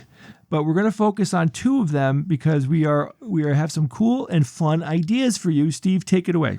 All right, so Wisconsin's coming up. We're going to be there on this month, May 29th. There's a Friday night event where we're going to have a very intimate meeting with just a few people. And then we're doing a private show and then an extravaganza, both on Saturday the 30th. These are all separate ticketed events. What we're going to do, however, we haven't done this before, is we're going to provide a combo ticket. Now, we can't do that for the extravaganza or the extravaganza VIP because we don't do the ticketing for those events. That's handled by the venue. But we do have control over the Friday night event and the Saturday private show plus. It's a recording plus an hour of extra content. We want to make a combo ticket where you can get both of those at the same time. So a lot of people ask us about that, or that there was a little confusion. If I got one, does that give me the other? So we'll make it very clear. You can get either ticket separately, or you can get them together, and that will be at a significantly discounted price if you get both of them together. Now, this applies to people who have already bought one or the other ticket. So if you say, for example, you bought the private show ticket already, you just need to pay the difference between that and the combo price in order to then also include the Friday night super special VIP, very low number, intimate SGU encounter. Does that make sense to everybody? Yeah, so if you are interested, so if you've purchased a ticket to the private show, which is happening on Saturday morning, then you can go to theskepticsguide.org, go to events, and you'll see a ticket there that says... Well, so there's going to be a combo ticket that if you don't have a ticket and you want to get both, you get. Then there'll be the combo upgrade for existing private show ticket holders. Okay, so there'll be 2 separate tickets, one for people buying new and one for people who have already purchased the private show. And want to upgrade to the combo, yeah. All right, yes, go on the website. I'll have those up for you guys by the time this episode publishes. And then we have another idea. Yeah, so for the Australia Nauticon happening in Sydney, again, all the dates are there, but if this is July 23rd through 25th, we want to do something special for the people who come to this conference. I have to say, we've been talking about this a lot. It's quite possible that this is the last time the SGU is going to make a trip down under to Australia and or. Oh, I mean, it's hard to, I know I hate to say that. I think we kind of avoid thinking about this, but we were planning out like our next international trips, like the next 3 or 4 that we're going to take. And given the how old the oldest of the rogues are, we have to be realistic that there's probably not another Australia trip in us. I got to be honest with you, because there's other places we want to go, and we don't have that many big international trips. This is what, our 3rd or 4th trip down under? This is our 4th one, right? This will be the 4th time. Yeah. I don't think there's going to be a 5th one. So if you want to see the SGU down under, this is probably your last chance. In any case, you wanted to make something special for the Nauticon. So what we're going to do is everybody with a Nauticon ticket, not any of the other tickets. It has to be just to the main conference. I think most people who get other tickets are also going to the main conference. And this is whether you have an existing ticket or you buy one in the future. We're going to do a drawing from everybody who has a ticket to the main Nauticon in Sydney. And whoever wins will get to come up on stage with the SGU for one event, and you get to choose what that is, because we don't know like which events people are going to. So if you want to play one of the extravaganza games with us, you could do that. If you want to come up and play science or fiction with us, you can do that. Whatever you want, and we'll work it out with you. But you will be able to join the SGU for a fun event for winning the prize. And I think we've talked about this. Jay and I finalized the design of the SGU Hero coin. This is a coin you cannot buy. You can only win or earn. So that'll be one of the ways that you can get or a Hero steal. coin. Yeah. I guess you could steal them. Don't do that though. Or sell it on eBay. Well, you can't buy it from us. You may buy it secondarily in the secondary market, I guess. So if you're an existing ticket holder to the entire conference, right? This includes the Everything Pass, which is everything that's happening that week, or it's just the conference, right? It's Thursday, Friday, and Saturday. If you bought either of those 2 tickets, then you qualify for this. And you could buy those tickets all the way up, I think, till, let's say, about a week before the conference, because I do want to contact the person and email with them, and I don't want to have them to have to pick it when we're standing there. I'm going to be so busy, I might not even have time to go into the details. That's a good point. Yeah, we'll probably do the drawing a week before the conference. Yeah, so anybody that bought one of those 2 tickets, you're going to be entered in. And I'm looking forward to it, because anytime we do bring up people from the audience, particularly with the extravaganza, it's always fun. It's always crazy fun. All right, guys, just a quick email. Again, I'm not going to talk about a specific email. I'm just going to gestalt the tons of email we got about the discussion last week about Richard Dawkins thinking that Claude LLM is conscious. And it was interesting. I think most people agreed with the discussion that we had. A few people pushed back, basically saying, well, how could we really know if it's conscious, and couldn't consciousness be an emergent behavior? So I wanted to just explain that in a little bit more detail. The thing is, and again, it's easy to fall back on, we don't know what consciousness even is. But again, not knowing 100% about something is not the equivalent of knowing nothing about something. We actually know a lot about human consciousness. We know what's necessary for human consciousness, wakeful consciousness, to exist. We know things like you need 45% of your cortex to be functioning.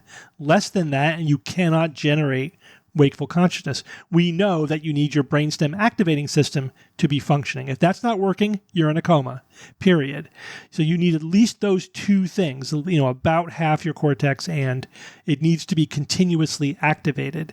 We know that your consciousness can be altered pharmacologically. We know it could be altered anatomically, that pieces, like when you're dreaming, you're conscious, but it's an altered state of consciousness where not every part of your brain is working. We know that it's not located in one piece of the brain, but that all the parts of the cortex seem to be contributing their component to consciousness, which is kind of more like this committee than anything else. We also know that the brain can do conscious things and subconscious things, right? It could process information subconsciously that you're not aware of. And then it could also process things consciously. We also know that a large part of the frontal lobes are dedicated towards determining your attention, what you are paying attention to, how you are attending to information, and how you are processing it. And there's a vast amount of psychological and neurological research on that informs us about human consciousness. So it's not like we don't know anything about it. We have no idea how to think about it. So now with LLMs or with any computer AI, we don't. I'm not saying that would have to be human consciousness, but we at least can think about what kinds of things must be going on for there to even be the possibility that it's conscious. And none of those things are going on with LLMs. I think what people are confusing is they're confusing just like intelligence with consciousness. Yeah, agreed. And I think the best analogy is think of a calculator. Calculators, from a mathematical point of view, are geniuses, right? I mean, they could do complex mathematical calculations really fast. They do subconsciously what people do mostly consciously, right? I know there are mathematical savants that can do a lot of subconscious mathematical processing too. But the point is they're doing it without conscious. I don't think anybody would argue that a calculator is conscious, right? But LLMs are they're a lot closer to calculators than they are to us, than to human brains. They're just dealing with language.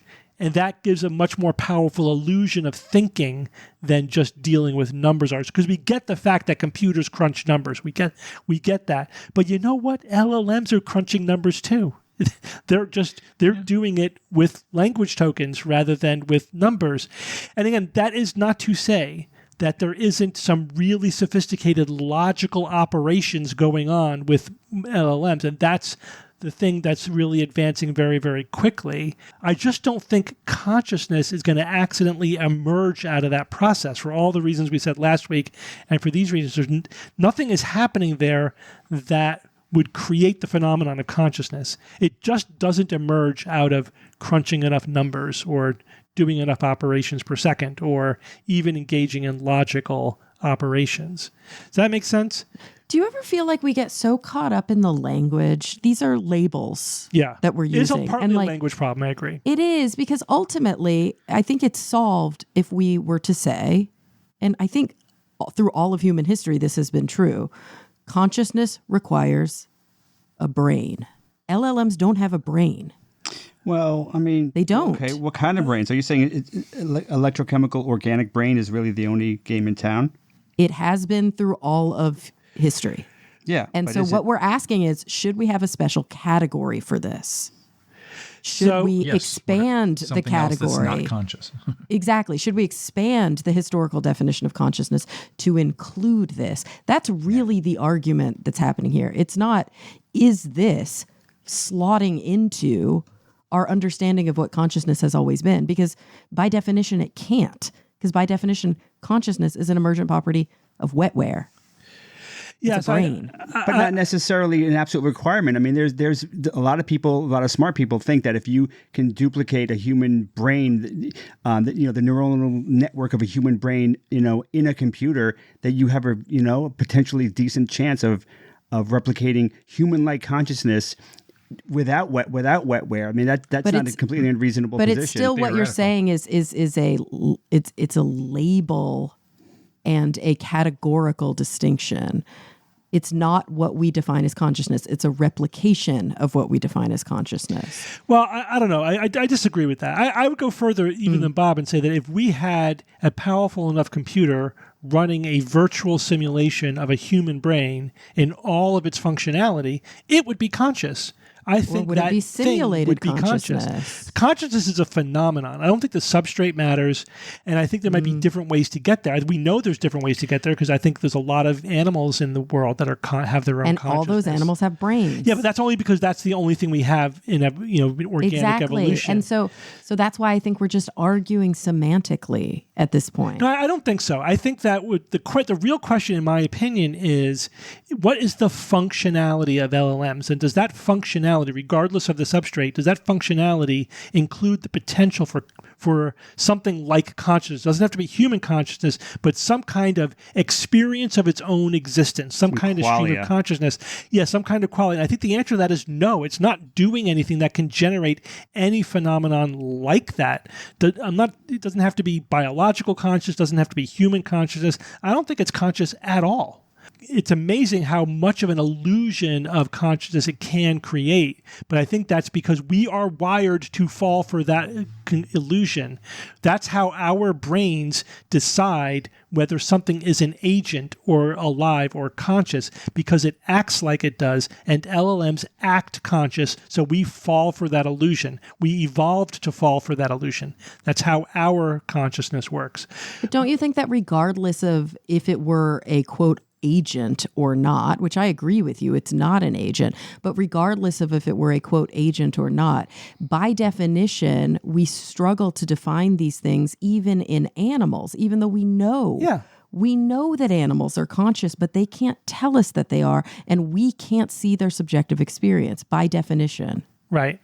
Ultimately, And that's- consciousness is a subjective experience. We can only infer it. And so it's like we're constantly all arguing about something that's kind of a moot point. It's like, why don't we just speak in terms of new categorical distinctions? It's not moot if we talk about should LLMs have rights as individuals, and people Exactly. And that's what we should be talking about, because we know for a fact they are not individuals. Mm-hmm. And we can very easily argue that. But the minute we start going, are they conscious or are they not? That's like arguing about something metaphysical. Yeah. Like we can't measure that anyway. I agree that we need to come up with an operational threshold for when we give things rights as a conscious sentient being. And that will be with the absence of absolute knowledge as to whether or not they're conscious. I've been writing this for years. We are going to get to the point where we have an AI where we have no way of knowing whether it's a P-zombie or it's aware of its own existence. Right. Because we will not be able to tell. And it's plausible that it is. I just think we're not at that threshold now because it's not plausible. But we will, at that point, Steve, we will look at its behavior, and not just its behavior, obviously. We'd also look at its internal construction and then put those two together and say, yup, it potentially could be conscious. We can't really know. So we're going to have to assume at this threshold that this is something that is absolutely that is experiencing we're just not quality. there yet. We're clearly not there yet. And we're not there yet. Right. All right, guys, it's time for science or fiction. It's time for science or fiction.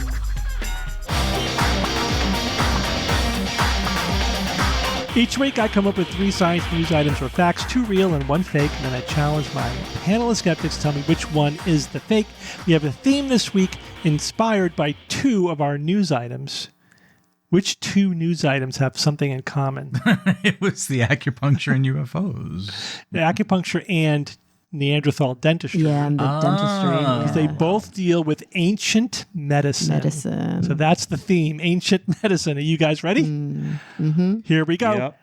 The earliest direct evidence for suturing of wounds dates back 12,000 years in Göbekli Tepe in the region of modern-day Turkey. Number 2. Scientists have reported evidence for a successful surgical amputation of a lower limb 31,000 years ago, with the individual surviving for at least 6 to 9 years afterward. And number 3, as early as 1000 BCE, Indian and other ancient cultures used ant jaws as surgical staples to close wounds, allowing live ants to bite the wound edges. Jay, go first. Okay, so we have the earliest direct evidence for suturing of wounds dates back 12,000 years ago. I mean, there's no reason not to believe that. The only thing is, would it have happened earlier? And I'd like to think that it would, but that seems like it does seem like a very long time ago, but sure, like the very beginnings of suturing someone, sure, 12,000 years ago, I don't have a problem with that. Second one, scientists have reported evidence for a successful surgical amputation of a lower limb 31,000 years ago. What? With the individual surviving at least 6 to 9 years afterwards. Now, Steve, if they didn't have sutures 31,000 years ago, then I don't know if anyone could even survive that. I mean, what would they do with the end of the limb if they couldn't sew them up? The end of the limb. So the first one and the second one are they don't like each other, Steve. Okay, the last one here, as early as 1000 BCE, Indian and other ancient cultures used ant jaws as surgical staples. Okay, that one is, it's just right on that perfect sweet spot, Steve, where, okay, they had the ants bite people and it may have pinched the skin together. I mean, what ants were they? Can you tell me what kind of ants they were? Big ants. The giant Big old jaws. I don't know, man. I mean, they'd have to be big.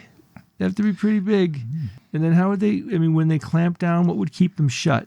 I don't know. That just sounds so obviously not it. And this is exactly what Steve likes us to feel.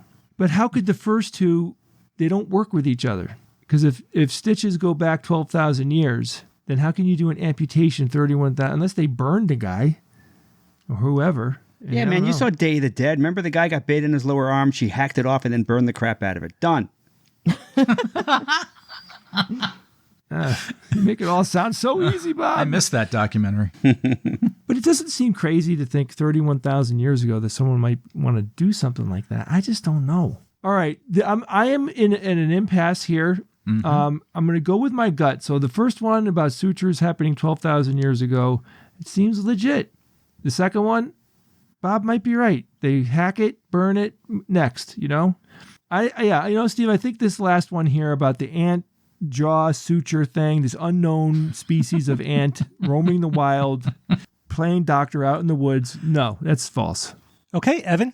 The ant jaw one, it does seem, I think of the three choices, the most spectacular, perhaps.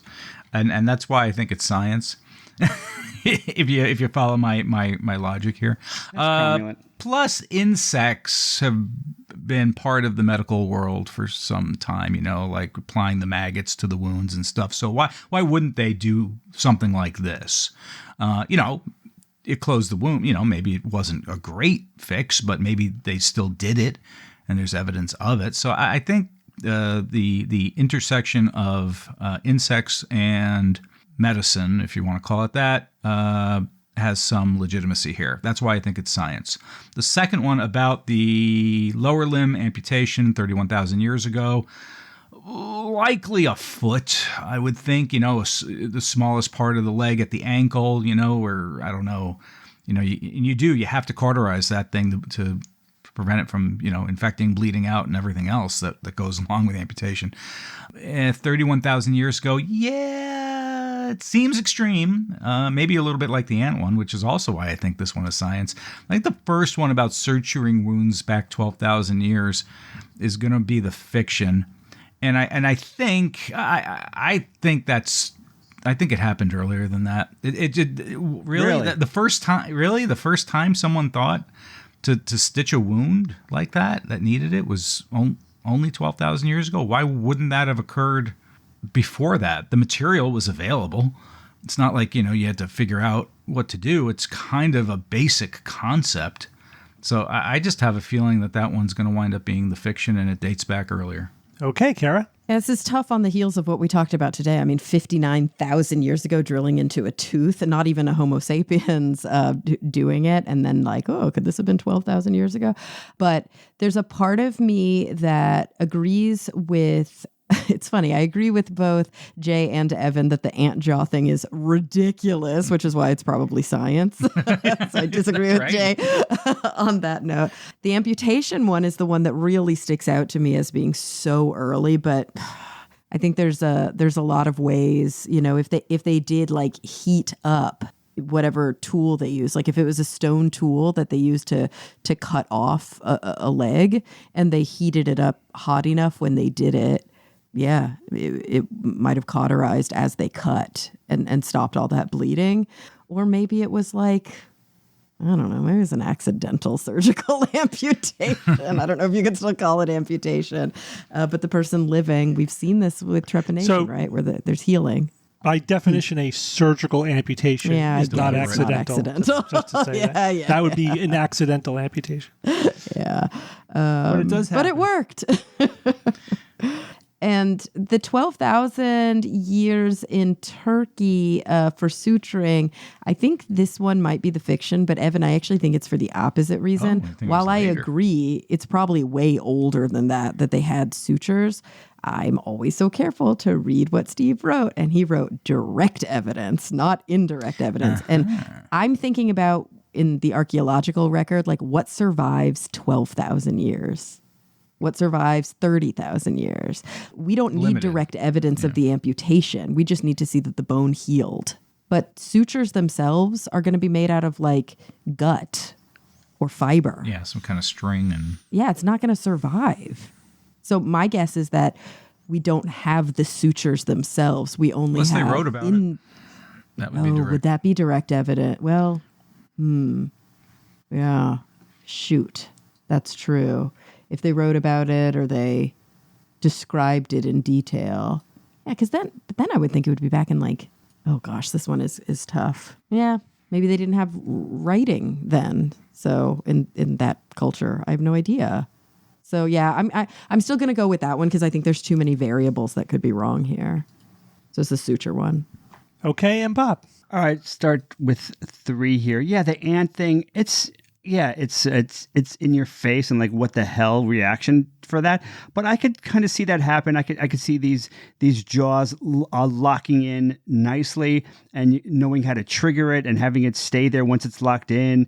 And that's just like just too cool to be fake. So I'm going to go with that one for sure. The amputation as well, I can kind of see that. I mean, we had hatchets around that time, I'm not sure exactly when, but it's just like right around that. Totally makes sense that they could do that. And dealing with the bleeding, I mean, like I said, fire, or maybe they had the presence of mind to tie it off to minimize bleeding. I don't know. Infection was another thing. How long did it last? 6 to 9 years? Oh, wow. Okay. So totally dodging that bullet of infection. So that's pretty cool too. But yeah, there's something about number 1 here with this needle and thread from 12,000 years ago. Something's probably going to be wrong with that one way or the other. There's so many possibilities. I like the other 2 much more. So I'll say the suturing 12,000 years is fiction. All right, so Jay chose the ant jaws as the fiction. Everyone else chose the suturing as the fiction. So we'll start with number 2. Scientists have reported evidence for a successful surgical amputation of a lower limb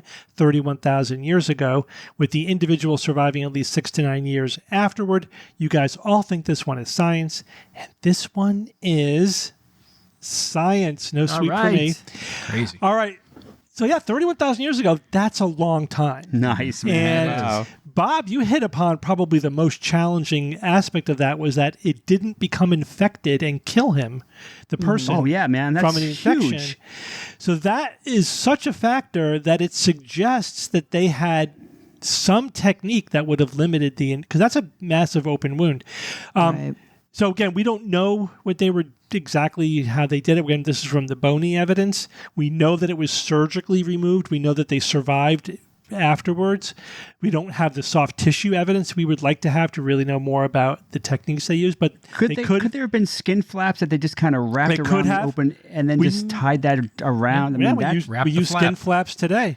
Yeah. Oh yeah, man. Yeah. So they did whatever they did. It worked. They could have used a combination of cautery and just packing the wound. They might have put something in there that would have had some antibacterial effects, or maybe some bugs climbed into it and ate all the bacteria. Absolutely. They could have covered it in honey. I don't know. Who knows? Mm-hmm. They did something that, and the person may have just gotten lucky too. Yeah, this person might have just had a really robust immune system. Hey, we finally got one that lived! Yay! Yeah. But they survived. So that's the oldest evidence of that kind of a surgery being My done. God. Yeah, 31 that's amazing. millennia And ago. what's the next oldest evidence of surgery? What kind of procedure do you think it is? Oh, drilling holes in the brain or something? Yeah, trepanning. Yeah, That's trepanning. it. Oh, wow. Trepanning. Oh, I was right That's before. crazy. Wow. So we're going from science to pseudoscience surgery. No, yeah. Well, no, it's probably actually quite scientific for a lot of people. For the trepanation?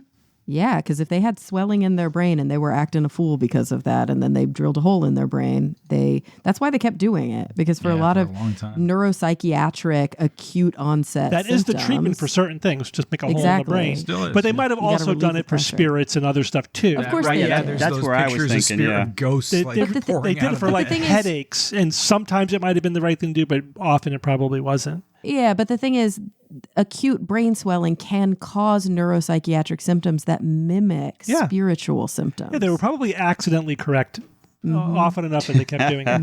So that the oldest trepanning goes back to 10 to 13,000 years ago. Now we have this jump to 31,000 for this amputation. Well, and now we have a jump to 59,000 for with dentistry, Neanderthals. if you include drilling that. in a Who tooth. knows what will come next? All right, I guess we'll go back to one. The earliest direct evidence for suturing of wounds dates back 12,000 years in Göbekli Tepe in the region of modern-day Turkey. Bob, Evan, and Kara think this one is the fiction. Jay thinks this one is science. Kara, before I give the answer, you definitely hit upon some of the key words here. Direct evidence, right? So the sutures themselves. Yeah, so we don't know how far back in time suturing goes because it's soft tissue. And also, we have evidence of needles going back a long time, tens of thousands of years. But we don't know what they were using them for. They were probably using them for clothing, leather, whatever. But were they also using them to close wounds? We have no idea. So it could go back, as you're saying, Evan, could go back really far. But direct evidence, what do we need for direct evidence? We need either writing, something in writing, or we need sutures, which mostly were organic material, or we need mummies with suture marks in their skin, right? Yeah. Some sort of preserved, So the oldest evidence for suturing goes back about 5,000 years. This is the fiction. And that evidence is writing. It's written descriptions of suturing techniques. So we don't really have, all we have are needles and stuff from that time. We don't have soft tissue evidence of suturing. So the 12,000 years was very deliberate because that's about when we transitioned from hunter-gatherer to agriculture and when civilization started. So that is like pushing it to say that we were doing sophisticated stuff back then, or that there were writings or anything else that might have indicated that. So that really pushed it, the credibility of that a lot to go, to 12,000 years. But the Göbekli Tepe is, one of the oldest civilizations. I think the oldest civilizations. That's why I chose that. All right, this means that as early as 1000 BCE, Indian and other ancient cultures used ant jaws as surgical staples to close wounds, allowing live ants to bite the wound edges. Is science. How do we know about that? What's the evidence for that? Writing. Yep, we have a direct. So this is an Indian physician, Susruta and Chakara. Physicians, Susruta and Chakara, as early as 1000 BC, gave detailed instructions on how to do this, so we knew exactly what they were doing. That doesn't leave anything to interpretation. What they would do is they would have like these giant black ants. They would, close the wound, put the ants' mandibles on the edges of the wound. They would bite down and lock, and then they would remove the body. So you just had the head and the jaws left behind, and they would be locked in that position because you kill the ant, right? That's amazing. They were surgical staples. 3,000 that is years ago. That's resourceful. That is I feel like this needs to be in a cartoon somewhere. Yeah, Flintstones. The Flintstones. Exactly. Right? I still don't believe it. It's more primal. Did they have the ants bite them themselves and they chop the heads off or something? Yeah. They chop the body off. They would remove the body and leave the head and the mandible behind. And then the body and would then be they just walk around with ant heads. Yeah. And they probably fell out after a while and they had to do it again. Oh, if it lasts for a few days, it could be long enough for the wound to close. That's And true. Jay, the head lived for several hours after. Oh my God. That is so cool. Define cool. All right. Well, good job, guys. Thank you all for them. Evan, give me a quote. Nothing more strikingly betrays the credulity of mankind than medicine. Quackery is a thing universal and universally successful. In this case, it becomes literally true that no imposition is too great for the credulity of men. Henry David Thoreau. Can't agree more. Oh my gosh. Proven in the modern days. My gosh. Written, well over 150 years ago, and like, oh my gosh. No, even like when I wrote the recent article about acupuncture, people saying, well, there has to be something to it. How could people, believe in it for so long? Like, no, you are vastly underestimating. Have you met people? Have you met people? You're vastly, it's the placebo effects are so powerful, a deceptive technique. And anecdotes and storytelling that all you need is a good story. That's it. And some bedside manner. Yeah. And you could sell people anything. Doesn't matter. I mean, it could be the most rank nonsense. It just doesn't matter. Colonel Victory's Nerve Tonic. Good for what else? I'll buy 5. All right, guys. Well, thank you all for joining me this week. Thanks, Steve. You're welcome. Thanks, Steve. You're welcome. And until next week, this is your Skeptics Guide to the Universe. Skeptics Guide to the Universe is produced by SGU Productions, dedicated to promoting science and critical thinking. For more information, visit us at theskepticsguide.org. Send your questions to info@theskepticsguide.org. And if you would like to support the show and all the work that we do, go to patreon.com/skepticsguide and consider becoming a patron and becoming part of the SGU community. Our listeners and supporters are what make SGU possible.